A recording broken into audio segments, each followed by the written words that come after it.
ماؤں سے زیادہ پیار کرنے والا رب، 70 ماؤں کا زندگی بھر کا پیار ایک طرف اور مالک کی ایک نگاہ ایک طرف۔ اللہ اکبر! کتنے کتنے نکمے اور کتنے کتنے سرکش متکبر اور کتنے کتنے بدکار، لیکن اللہ ان کا رزق نہیں روکتا، ان کا پانی نہیں روکتا، ان کی آکسیجن نہیں روکتا۔ وہ اگر چاہے کہ میں ان کو مجبور کر دوں تو 1 سیکنڈ بھی نہ کوئی نکال سکے۔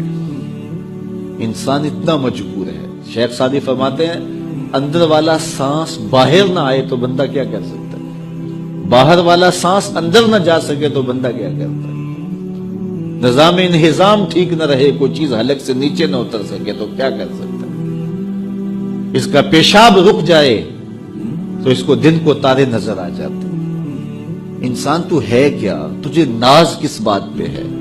ما غرک بربک الکریم، تجھے کس چیز نے مغرور کیا ہے؟ تیرے پاس ہے کیا؟ دولت، حسن، جوانی، اقتدار، صحت، وہ چیز تو بتا کہ جس میں تجھے ناز ہے۔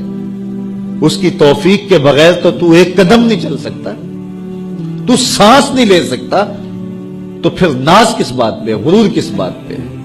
اور اسی کا در چھوڑ کے بھاگ گیا جس نے تجھے زندگی دی، اسی کی دہلیز سے بغاوت کر گیا جس نے تجھے تخلیق کیا، اسی کے حکموں کو توڑ رہا ہے جو تجھے زندگی کی ساری بہاریں بہم پہنچا رہا ہے۔ 5 مرتبہ آواز آتی تھی حی علی الصلاۃ، حی علی، تجھے ناشتہ اس طرح ملتا ہے، تجھے آکسیجن تازہ ملتی ہے، تجھے نعمتیں نصیب ہوتی ہیں۔ بتا کائنات میں کوئی ایسا بھی ہے جس طرح تیرا رب ہے؟ ما غرک بربک الکریم، وہ شے کون سی ہے جس نے تجھے کریم رب سے غافل کر دیا؟ تو آجا پلٹ کے۔ تو اس آیت کریمہ میں بھی اسی عنوان کو موضوع سخن بنایا گیا، یا ایھا الذین آمنوا اتقوا اللہ، اے ایمان والو اللہ سے ڈر جاؤ۔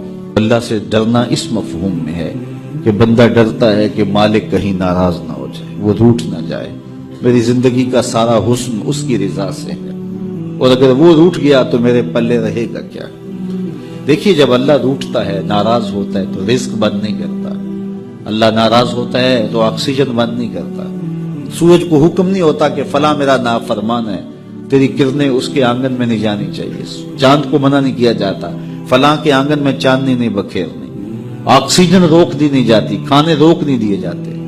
جب اللہ کسی سے ناراض ہو جاتا ہے ہدایت روک دیتا ہے، اللہ کسی سے ناراض ہوتا ہے تو من اجڑ جاتا ہے، اللہ جب کسی سے ناراض ہوتا ہے تو سجدوں کی توفیق نہیں ملتی، اللہ جب کسی سے ناراض ہوتا ہے تو خشیت الہی کے جذبے چھین لیے جاتے ہیں، تو وہ یہ دولتیں لے لیتا ہے۔ بندہ سمجھتا ہے میں نماز پڑھنے نہیں جاتا، اور تو کون ہے نہ جانے والا، وہ بلاتا ہی نہیں ہے، تجھے توفیق سجدہ ہی نہیں دیتا ہے، تو کون ہے؟ تو بھاگتا ہوا جائے۔